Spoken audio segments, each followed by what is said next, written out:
Now, an interesting issue number 31, is when the Beatles were going to record in London for EMI. Now, originally, when they used to go down to recording sessions, they used to travel for hours and hours down on those A roads before the motorways, and it was a long trek. This time, under the management of Brian Epstein, they were going to fly down from Speke Airport, which now, of course, is John Lennon Airport.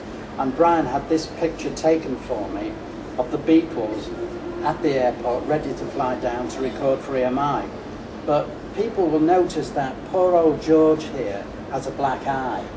He got that black eye from a Pete Best fan called Bruno, who hit him in the face at the Cavern when the Beatles appeared for the first time at the Cavern with Ringo.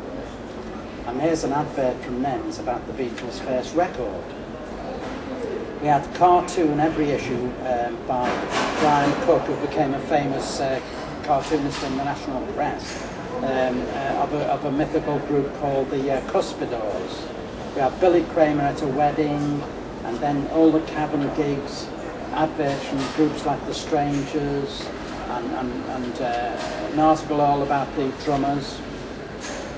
Round about Manchester, I started introducing stories about all the scenes in Manchester, and then I wrote about Sheffield, Birmingham, because all the groups in the provinces weren't written about in the national music papers. The only publicity they ever got was in Mersey Beat, and soon they started their own papers based on Mersey Beat, and within 2 years there are over 24 newspapers in Britain based on Mersey Beat, which made us the most imitated newspaper in the entire world. Then we had our Clubland column all about the Clubland scene in Liverpool, where you had all the comedians from Ken Dodd onwards, Freddie Starr. This was a great variety showcase for artists. And in Germany, all the groups were going to Germany, and King Size Taylor, who I reckon ran one of the best rock and roll groups in Britain during the entire 60s.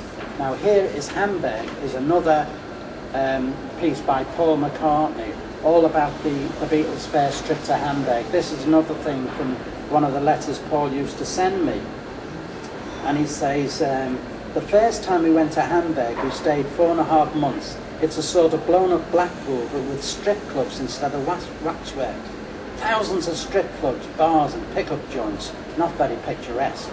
Then we have Beatles adverts at the NEMS Enterprises, because Brian Epstein now started to promote the Beatles on his own promotions.